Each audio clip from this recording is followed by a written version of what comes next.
Christian ever said anything to me that was negative was the last time in the hospital. He told me, I'm tired of going in and out of hospital. That's when I got scared. My name is Lovy Longomba, and I am one of the members of the Longombas. So me and Christian, while I was producing, Christian was writing. He was writing a lot. And he was also doing, he was very interested in videos and things like that. So he was doing a lot of that kind of stuff, production, and he was heavily writing. But at the same time, we were recording. We were still writing on, I have an archive of music that maybe, once my heart really settles down, then I can go back in the studio and put these things out, But now it's too early for me. But Christian was still working and stuff, and we were all just working on the same things we work on, and we were building something else, because for us we felt like we had reached the highest ceiling you could get to in the music business here, and there was nowhere higher to go. So me and Christian did the song Queen. We released it here, we released it there, and he actually was building steam big time. And we released another song called What You Like. That was the last music, no, that wasn't the last, but it was one of the last music videos we did. And Mr. Vegas jumped on the song on the remix. We did it with Vegas. And then we did a few more songs, and then and then we got a record deal situation. But then when that happened, it was also the same time Christian, I was in Houston. I had traveled to work on some music, and then I got a phone call from my cousin Masengo, and he told me, you need to come back because Christian just had a seizure, and he's in hospital. So I was like, seizure? That is so weird. We have no history of seizures. So I flew back, got to the hospital, and Christian had just woken up, and they said, yo, we looked everywhere, there was nothing wrong, but we looked in his brain, we found a huge tumor. We found 2 tumors, but they said it doesn't look cancerous, but he needs to get surgery right now. So he got the first surgery done, but the size of the tumor was really, really big. I don't feel comfortable in saying how big it was, but it was really, really big. It literally pushed his brain, part of his brain, into each other. So it really it made a cavity, literally, by how much it pushed. And they were it was a malignant tumor. It was not cancerous. It was a meningioma. So they took it out, but the tumor had done so much damage that they actually did not expect him to survive the initial surgery. They didn't at all. Yeah, they didn't expect Christian to survive the surgery. Doctors have to be open with you. So they were I had to sign all these papers, because they were there was a bunch of papers. They were listen, we're gonna do this, but this is really risky because it's going through a vein. There's a big vein in the middle of the head. They're it's kind of on that, and it's a little bit on his frontal lobe. So the reality is, if we do this, he may not survive it because he may bleed a lot, but we're going to do all we can to get rid of it. So obviously, I said, and he said, listen, anything we can do, let's do it. So he had the surgery, and he pulled through. So the hope was that this may be possible. So it was really a roller coaster. So he did the surgery, and he came out actually perfect.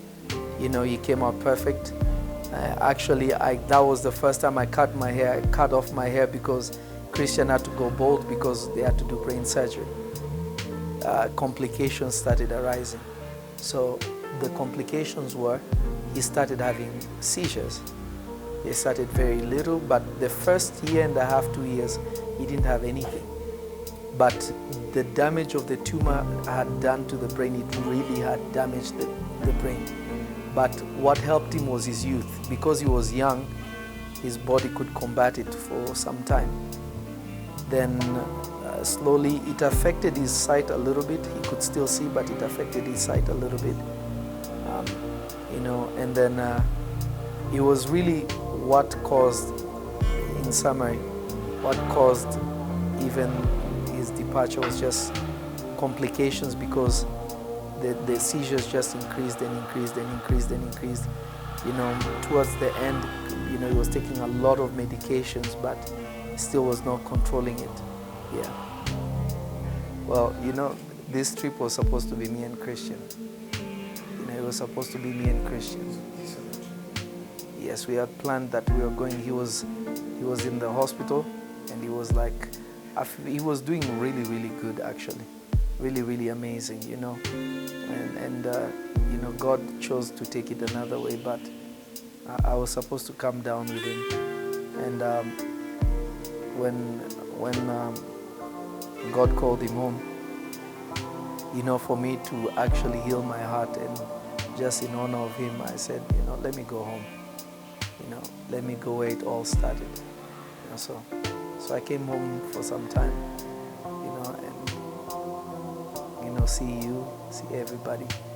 And there's no comfort that is better than the one at home. So it's better to be among my brethren, my brothers, my sisters, my Kenyan people, and they're the ones who really can feel the pain, because they have consumed what me and Christian did for years. And it's I don't call it a loss because we are believers, we call it a gain because he's in heaven now. But obviously we'll miss him. The physical separation is a lot, but being here makes it easier. Listen, Christian is thinking about it. Even he knows. He works with me, and he knows that, and he travels everywhere I go, and he knows that. Man, listen, if I can be like Christian, I'll be a better human being. He never complained a single time, not one time. He would laugh, he would smile, he would tell me, it's gonna be okay, it's gonna be fine, I will get through this, we've gone through worse things, and I would encourage him too. When he would be unwell, I would encourage him, I would get him moving and stuff. So you have to remember, this is the first time me and him have ever been separate. Christian that guy is Superman.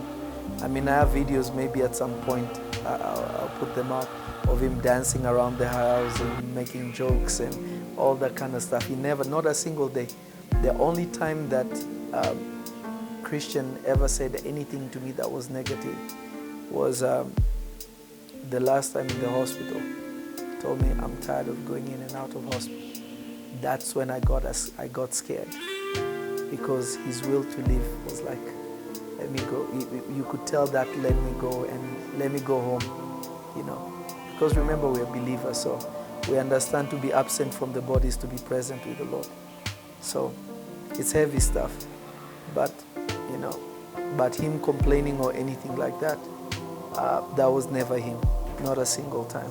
I also want to thank everybody that I got so many messages, and honestly, it was overwhelming,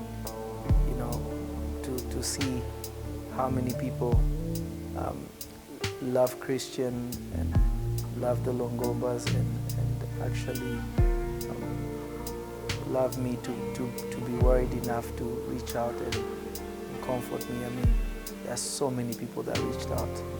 Nini reached out to me, Nameless reached out to me, Nyash reached out to me, Kolo reached out to me. There are so many, in fact, me mentioning names may get me in trouble, but so many people reached out to me, and with tears, and I'm just grateful for everyone. It means a lot, and I know Christian would love me to say thank you to all of you. And Christian loved home so very much. It's beyond explaining it. His only thing was like, man, I'm gonna get better, and we're gonna get back to this, and we're gonna put this project out, we're gonna put this out and this out. So even when he could sing himself, he would still write and I'll lay down vocals for the whole thing. So I just want to tell everybody thank you. East Africa, thank you. Kenya especially, thank you.